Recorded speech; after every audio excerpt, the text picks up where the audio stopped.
అగ్రిగోల్డ్ విచారణను హైకోర్టు రేపటికి వాయిదా వేసినట్టుగా తెలుస్తుంది. కమిటీ చైర్మన్గా నేతృత్వం వహించనున్న రిటైర్డ్ జడ్జిగా మనం వార్త చూస్తున్నాం. సభ్యుల కోసం పేర్లను సూచించాలని కూడా ప్రభుత్వాలకు హైకోర్టు ఆదేశించిన విషయాన్ని ఇక్కడ బ్రేకింగ్గా చూస్తున్నాం. అగ్రిగోల్డ్ ఆస్తుల విక్రయానికి ఒక కమిటీ వేస్తున్నట్లుగా హైకోర్టు ప్రకటించింది. రిటైర్డ్ జడ్జి దానికి చైర్మన్గా వ్యవహరించనున్నట్లు సమాచారం.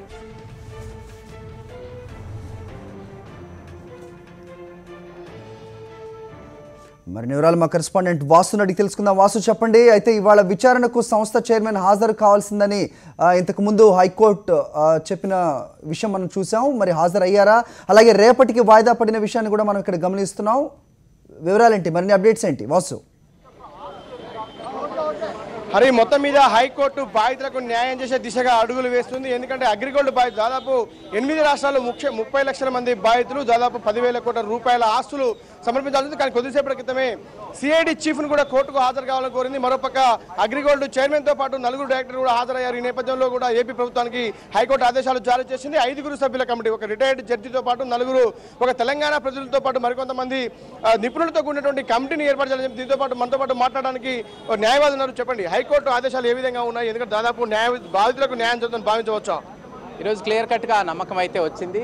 బాధితులకు న్యాయం చేసే దిశగా ఈరోజు క్రూషియల్ నిర్ణయాలు జరిగాయి. ఇప్పటి వరకు విచారణ దశ ఉంది. ఇప్పుడు నిర్ణయాలు, ఆర్డర్స్ రాబోతున్నాయి. ఈరోజు జరిగిన నిర్ణయం ప్రకారం రిటైర్డ్ జడ్జి నేతృత్వంలో ఒక కమిటీని వేయబోతున్నారు. అందులో ఎక్స్పర్ట్స్ కూడా ఉంటారు. తెలంగాణ, ఆంధ్రాకు సంబంధించిన ప్రతినిధులు కూడా ఉంటారు. అమ్మకానికి సంబంధించిన వ్యవహారాలన్నీ కూడా ఆ కమిటీ పర్యవేక్షిస్తుంది.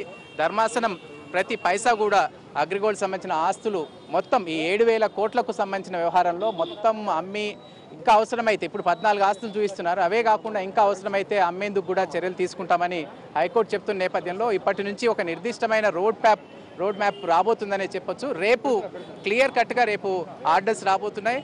ఎవరు జడ్జిలో, ఎవరు ఆ జడ్జి, రిటైర్డ్ జడ్జి ఎవరు అవుతారు, ఎవరు మెంబర్స్ ఉంటారు, ఆ అంశాలన్నీ కూడా రేపు ఉంటాయి. దానికి సంబంధించిన ఒక క్లారిటీ కూడా రాబోతుంది. చాలామంది ఆశలు పెట్టుకున్నారు. కర్ణాటకకు సంబంధించి ఈరోజు పిటిషనర్ వచ్చారు, కొంతమంది మహిళలు కూడా వచ్చారు. వాళ్ళ బాధ వర్ణనాతీతంగా ఉంది. ఆ బాధను కోర్టు అర్థం చేసుకుంది.